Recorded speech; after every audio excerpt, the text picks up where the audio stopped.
Microsoft આઉટલુકની મદદથી ₹5000 recurring bank account હોય તેનું રિમાઇન્ડર આપણે સેટ કરવાનું છે.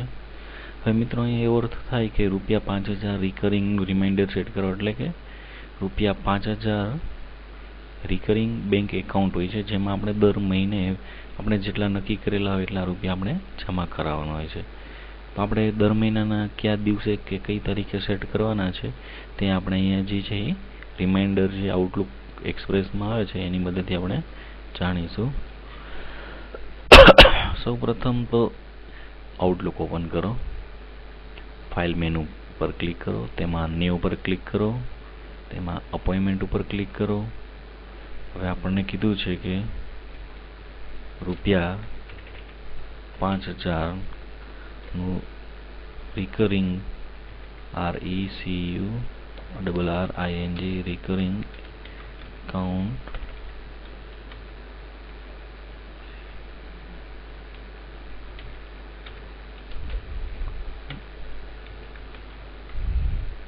એટલે આપણે અહીંયા ₹5000 રિકરિંગ એકાઉન્ટ ડિટેલ એવું મેં સબ્જેક્ટ આપેલો છે. લોકેશનમાં દ્વારકા લખું છું. હવે મારે તે રિકરન્સમાં જવું છે. અહીંયા જે છે આપણે ફરીથી ડેઈલી છે, અહીંયા અપોઇન્ટમેન્ટ ટાઈમ અને આપણે અત્યારે લખતા નથી પણ રિકરિંગ પેટર્નમાં જશું કારણ કે જે રિકરિંગ ખાતું છે એ દર મહિનેમાં પૈસા જમા કરાવવાના થાય. મારે કયા દિવસે જમા કરાવવા છે તો તારીખની બદલે હું દિવસ પસંદ કરું છું. ફર્સ્ટ સન્ડે, મંડે, ટ્યુઝડે, વેનસડે તમે કોઈ પણ વીકેન્ડમાં કે ગમે ત્યારે રાખી શકો છો.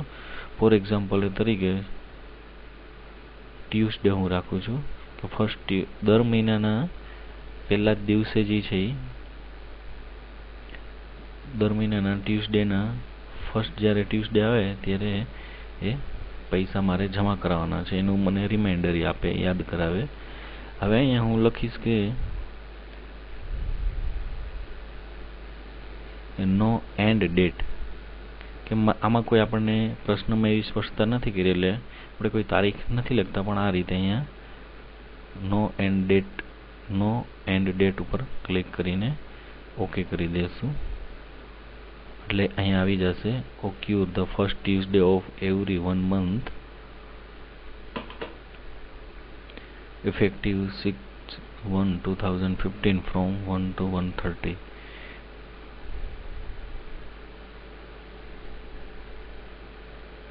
અહીંયા આપણે કંઈ પણ ટીક કરવાની જરૂર રહેતી નથી કારણ કે ત્યાં આપણે પ્રેસ કર્યું છે બટન એ રીતે એટલે માટે.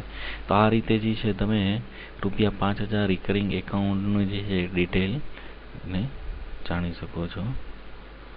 અને સેવ એન્ડ ક્લોઝ આપી દેશું.